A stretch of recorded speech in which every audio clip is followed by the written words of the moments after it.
When Jesus was asked to state life's greatest priority, he said, "You shall love the Lord your God with all your heart and all your soul and all your mind and all your heart." He also said, "Seek first, not second, first, the kingdom of God, and these things shall be added unto you." And once that priority has been established, then the rest of life can be seen and lived in a proper perspective. I've just finished reading for the second time Mr. Jaworski's new book. And I've been struck in that book over and over and over again, the spiritual content. And what I'm trying to say today has been influenced by that book. The need for some of these qualities, spiritual qualities, that we need in this country and in this city and in our world if we're to survive. And so I challenge you today to be leaders of integrity, leaders of personal security, leaders with a sense of priority, and leaders of a vision. But most of all, I challenge you to be individuals who are committed to Jesus Christ, because only in Him can you know what it fully means to have integrity, personal security, priority, and vision. As we yield ourselves to Him and come to a personal relationship with Him, and then walk day by day with Him and follow His Word, then we discover the qualities of leadership we need, and also the strength we need to fulfill them. For He alone exhibited all these qualities perfectly in His own life. It is my prayer that the words of the prophet Isaiah would ring true in your lives as you rise to the challenges before you here in Houston. But those who hope in the Lord will renew their strength. They will soar on wings like eagles, said Isaiah. They will run and not grow weary. They will walk and not be faint. This can be your experience as you commit yourself to Christ and determined by His grace to help you give fresh leadership in a troubled world.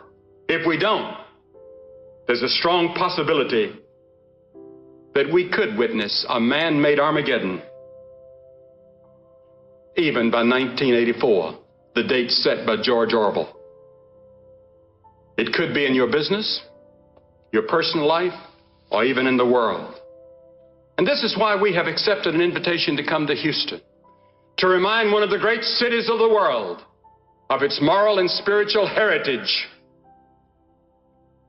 and to set some priorities and goals for its future, so that we may have a great city for our children. In the silence, there's a spark, a quiet tension in the dark. Watching your eyes across the room, can't deny. Something about you makes me wanna try.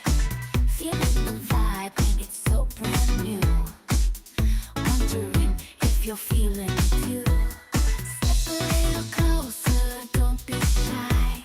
I can tell you've got that spark inside.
that has invaded this city. And the thing that keeps it from being like Sodom and Gomorrah is the Christians. God said in the first chapter of Isaiah, had it not been for a small minority, we should have been as Sodom and Gomorrah. And I believe that to add to the Christian forces of this city during the next few days is going to be an important factor in the preservation of Houston and the growth of Houston. Because we Christians are a restraining influence in any community, in any place that we are. And secondly, salt improves taste. A Christian should improve not only himself, but the lives of those he meets. Every experience, every relationship will be richer and better. And that's one of the things that happens in a crusade like this. We meet people that improve our own Christian walk. So many of us were salt at one time. But we've lost something of the cutting edge of our Christian experience. And one of the things that alarms me is the impact of television today on our young people. And the motion pictures. We were told today in a news release that over 60% of all motion pictures next year will be R-rated or X-rated. And the R-rated pictures today were the X-rated pictures of 10 years ago. And they're influencing a whole generation. Whole new lifestyles are being presented as viable lifestyles that will certainly destroy our country and the fabric of our cities. But we should also have a taste for more of Christ through our Bible study, our times of prayer, our soul winning.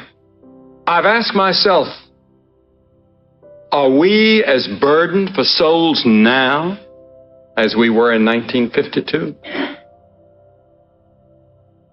Are the churches of Houston as spiritual now and as evangelical as they were in 1952?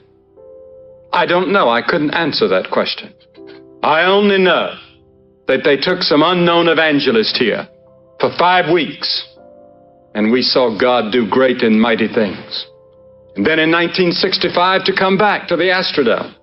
And I believe that this committee and these people that have worked and prayed in the prayer groups and the Bible study groups and the women's work and the nurture groups and all the other things, a minority, yes, in a city this big, are going to have a mighty say for God in the next few days. I believe we stand on the threshold of great and mighty things.